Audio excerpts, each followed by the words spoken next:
ભારત માતા કી જય, વંદે માતરમ। મિત્રો, ફરી 24 કલાક પછી આપણે સ્ટોરી કરવા માટે મળ્યા છીએ ને વાત ક્યાંક એમ છે કે 50 દિવસથી વધુ સમય થવા છતાંય વાવ તાલુકાના ખીમણા પાદરમાં બનેલા બનાવના 8 આરોપીઓ અત્યારે મહેફિલો માણી રહ્યા છે, સોશિયલ મીડિયા ઉપર જન્મદિવસની ઉજવણી કરે છે। શું કામ કરે છે કે એ લોકોના ગભા ઉપર ગુજરાત રાજ્યના ગૃહમંત્રી હર્ષ સંઘવીનો હાથ છે। જેમના ગભા ઉપર ગૃહ રાજ્યમંત્રી હાથ મૂક્યો એ માણસ ક્રિમિનલ, એ માણસ ગુનાહિત ઇતિહાસ ધરાવતો અને સતત એ લોકો કે એના ઇતિહાસ એવા કે એમણે બ્રાહ્મણોને ન છોડ્યા, દલિતોને ન છોડ્યા, રાજપૂતોને ન છોડ્યા, કોઈ પણ સમાજને ન છોડ્યા। દરેક સમાજો ઉપર આ લોકોએ હુમલા કર્યા, દરેક સમાજના યુવાનોને તાડિત કર્યા અને ન કરવાના આ લોકોએ કામ કર્યા। અને અહીંયા વિધાનસભાની ચૂંટણી આવે ને ગૃહ રાજ્યમંત્રી વાવ આવે ને છેવાડાના ગામ જઈને કોઈ ગુનાહિત કૃત્ય ધરાવતા વ્યક્તિના ખભા ઉપર હાથ મૂકે અને હાથ મૂક્યા પછી આ ક્રિમિનલ ગુના ધરાવતો ટપોરી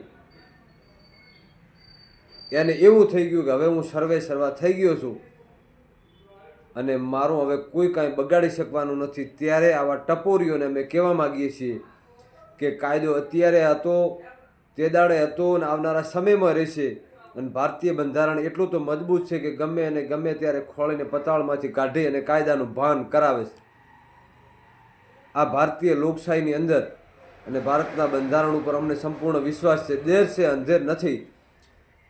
અને બાજીરાવ સિંઘમ, એસપી સાહેબ અક્ષરાજ મકવાણા, ડીવાયએસપી સાહેબ SM બારોતરિયા અને આપણે જે તપાસ ચલાવી રહ્યા છે IPS અધિકારી દ્યોદર, એમને અમે કહીએ છીએ કે તમારી પાસે જે કેસ છે 50થી વધુ દિવસ થઈ ગયા છે અને આવા ક્રિમિનલ ગુના ધરાવતા માણસ સોશિયલ મીડિયા ઉપર જન્મદિવસની ઉજવણી કરતા હોય ત્યારે પોલીસનું માથું શરમથી ઝૂકી જાય, ગુજરાત પોલીસની છબી ખરડાય અને ગુજરાત પોલીસની શર્મિંદી થાય। આ વાત 100% સાબિત થાય છે અને આવી વાત રાજ્યની બહાર જાય તો ગુજરાતની પણ છબી ખરડાય। ગૃહ રાજ્યમંત્રી હર્ષભાઈ સંઘવી, આ ફોટા વાયરલ થશે અને જ્યારે પોસ્ટરો વાયરલ થશે ત્યારે તમને ખબર પડશે કે તમે કેના ગભા ઉપર હાથ મૂક્યો હતો ને આ મોટી ભૂલ તમે કરી। આ પરિસ્થિતિ બનાસકાંઠા જિલ્લાના વાવ તાલુકાની છે અને આ બનાસકાંઠા જિલ્લો ગુજરાતની અંદર આવેલો છે અને એ જ ગુજરાતની અંદર ગાંધી બાપુ અને સરદાર પટેલે જન્મ લીધો અને આજ ગુજરાતની અંદર ગાંધી બાપુ અને સરદાર પટેલનું સર્વસ્વ ખૂબ સારી રીતે છવાયેલું હતું અને લોકો એમને ભગવાન જેવા માનતા હતા અને આ લોકોએ લોકોના સુખાકારી માટે કરીને ઘણું બધું કામ કર્યું। આ બંને હિલ્લાઓ ગુજરાતથી જઈ અને આખા દેશની અંદર નામના ધરાવતા હતા અને અત્યારે ગાંધી અને સરદારના ગુજરાતની અંદર ગુજરાતના રાજ્ય કક્ષાના ગૃહમંત્રી હર્ષભાઈ સંઘવીનો હાથ કોઈના ગભા ઉપર આવે, ગમે એવો ક્રિમિનલો ગુના ધરાવતો હોય અને થોડા દિવસ અગાઉ એ કોઈના ઉપર તૂટી પડે છે, ટપોરીઓને લઈને હુમલો કરે છે અને એના પછી એના ઉપર ગુના નોંધાયેલા હોય છે, હોસ્પિટલની અંદર લોકો સારવાર લેતા હોય છે, પોલીસના ચોપડે ગુના નોંધાયેલા હોય છે અને આરોપીઓ તાગડધીન કરતા હોય છે। ત્યારે ગુજરાત પોલીસની સારી રીતે સમજવાની અને જાણવાની જરૂર છે કે આવી પરિસ્થિતિ ગુજરાતની અંદર શું કામ ઊભી કરી છે, ઊભી કરવામાં આવી છે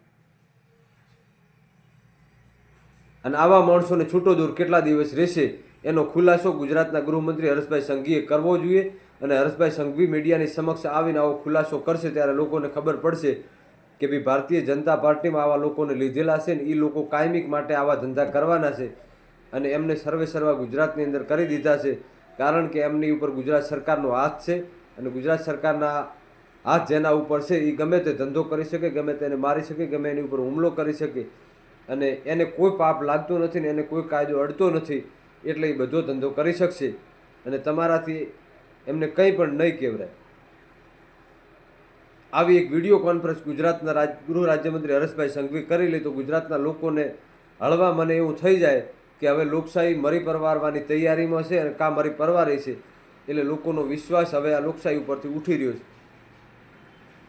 જો લોકશાહી જીવિત છે અને લોકોને ન્યાય મળે છે તો આ ન થવું જોઈએ અને આ જે થઈ રહ્યું છે સદંતર ખોટું થઈ રહ્યું છે। આવી સ્ટોરીઓ અમે વારંવાર કરશું, કાયમ કરશું, જ્યાં સુધી લોકોને ન્યાય નહીં મળે ત્યાં સુધી કરશું કારણ કે અમને સવાલ કરવા માટે ગુજરાતના ગૃહમંત્રી હર્ષભાઈ સંઘવી મળ્યા છે, અને હર્ષભાઈ સંઘવી ગુજરાતના ગૃહમંત્રી છે એટલે એમને સાંભળવા પડશે. ગુજરાતના મુખ્યમંત્રી દાદા છે ને આ દાદાનું બુલડોઝર ક્યાં ક્યાં ફરે છે એના ઉપર અમે સવાલો તો કરતા રહીશું. કારણ કે જ્યાં ફરવાનું છે અહીંયા ફરે તો બરાબર છે, પણ નથી ફરવાનું અહીંયા બુલડોઝર ફરી રહ્યું છે, અને ગરીબ માણસો અને પ્રત્યેડિત માણસો છે એમને ન્યાય નથી મળતો. એ માણસો હેરાન થઈ રહ્યા છે, એ માણસો ઝંખી રહ્યા છે કે અમને ન્યાય મળે. એટલે ગુજરાત કેટલા દાડા કોના હાથમાં રહેશે અને શું થઈ રહ્યું છે અને આવું કેટલા દાડા થશે એનો અમે ખુલાસો માગીએ છીએ છેવાડાથી. કારણ કે અમે પાકિસ્તાનની બોર્ડર ઉપર આવેલા છીએ. આ બનાસકાંઠાનો છેવાડાનો તાલુકો છે અને હવે આ થરાદ નવો જિલ્લો બન્યો છે. એટલે આ જિલ્લાને ન્યાય મળશે કે નહીં મળે એ અત્યારે અમની અપેક્ષા છે કે મળશે મોડે, પણ આ શંકાનો વિષય તો હજી સુધી છે બ્રો કે આપણા ગુજરાતની અંદર કઈ તરે છે ને કોઈ ડૂબે છે. કોણ તરે છે? તો કે જે નજીક છે એ તરે છે ને દૂર છે એ ડૂબે છે. એટલે આ કદાચ ન ડૂબાય તો સારું લાગે. બાકી ગુજરાત સરકારની નાવ અત્યારે મધદરિયે છે, અને આ ગુજરાત સરકારની નાવમાં કોણ કોણ બેઠા છે? ક્રિમિનલ ગુના ધરાવતા માણસો છે, ક્રિમિનલ ઇતિહાસ ધરાવતા લોકો છે, કે ગુજરાતના લોકોને શાંતિપ્રિય રીતે જીવવા નથી દેતા એવા લોકો છે. આ બનાસકાંઠા જિલ્લાના વાવ તાલુકાના ખીમાણા પાદર ગામની અંદર અસામાજિક ગુંડા તત્વ ધંધી હુજા કરીને એક રહેશે ને એની લારી આખી ટીમ છે. 8 થી 10 માણસોનું ટોળું એની સાથે હોય છે, અને અત્યારે 8 માણસો જે ફરાર છે એના 7 સાગરીતો અને ધનજી સુજા અત્યારે આ કેસની અંદર ફરાર છે. આજ 52-53 દિવસ થઈ ગયા છે, હજી પોલીસ પકડથી દૂર આ માણસ ભાગી રહ્યો છે.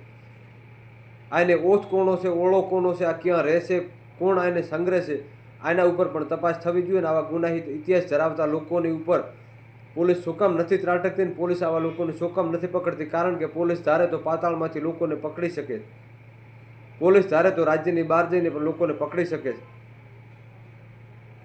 ગુજરાતને બદનામ કરવાનું કે ગુજરાતને કોઈ લાંછન લગાડવાનું કામ કરે તો એને પકડવાનું કામ પોલીસે કરવું જોઈએ ને. પોલીસને સારી રીતે આવડતું હોય છે. આપણા બાજીરાવ સિંઘમ, એસપી સાહેબ અક્ષરાજ મકવાણા અને એમની ટીમ કેટલા સમયની અંદર આવા લોકોને પકડે છે આવનારો સમય બતાવશે.